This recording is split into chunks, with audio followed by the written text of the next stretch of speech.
Hi, this is Jason from Horrific Nightmares, and it's time for a positive spin. Today we're going to be talking about Critters Attack. Oof. Now, my history with this film, I actually don't remember where I got this from. I'm thinking it might have been Hamilton Book or maybe the Dollar Tree. I can't remember because I knew the Dollar Tree was selling these for a while, and I just don't remember where I got it. It could have even been the flea market that I used to go to all the time. I just don't remember, which is odd because I usually remember where I get things. But anyway, I'm getting old. Now, of course, I bought this because this was another movie in the Critters franchise, and I had the other four films, and I wanted to watch this one before I did a ranking of the Critters franchise. Now, I did one a while back by myself on my channel. I also did one for the segment Ranked that Joe and I do. And I think this franchise is very solid. Um, and that's what I was telling Joe. The rewatchability of these films, all of them in the franchise, is big time for me. And this is the third or fourth time that I've seen Critters Attack. Can't remember that either, of course. Um, but I really like this film. And I was kind of surprised when Joe wanted to do it for Positive Spin. Not that it doesn't deserve it, but this seems to be hated by a lot of people.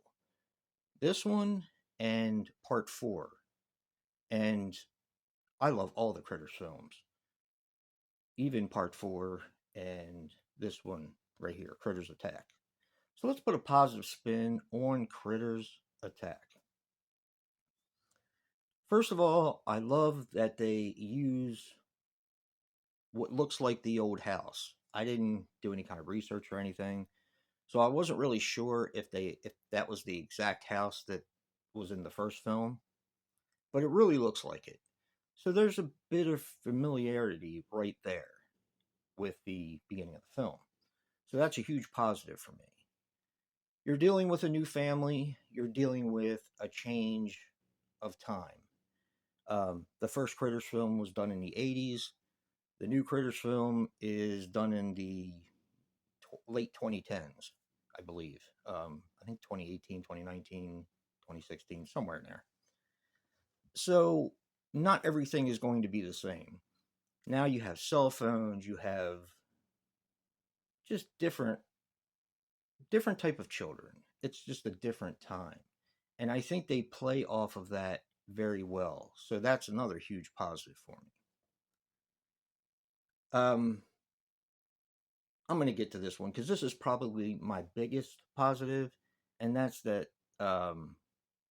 Dee Wallace Stone reprises her role as she was in the first Critters film.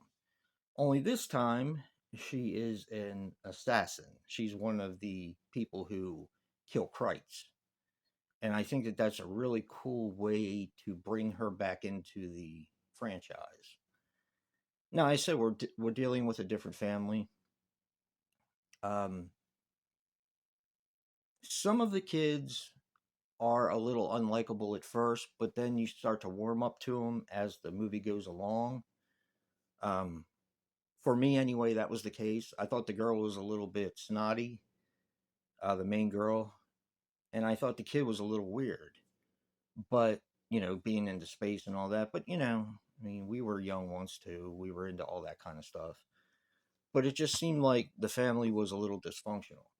Then, of course, you find out that the mother died a couple years before, and I like you start to warm up to the family, and that creates an interesting family dynamic, I think. The girl wants to go to college where her mother went to college, so she takes a job babysitting two more kids, and I think that that's a huge positive as well.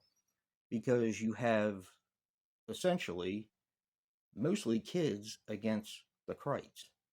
Now, is that unrealistic? Maybe, but it kind of warms you up to the kids. I wasn't feeling any of them at first, but then as you get along in the film, I kind of like these kids. They're kind of fun and they work together well, and their dynamic is really good with each other. The acting is really good. That's another positive. The Krites never looked better, in my opinion.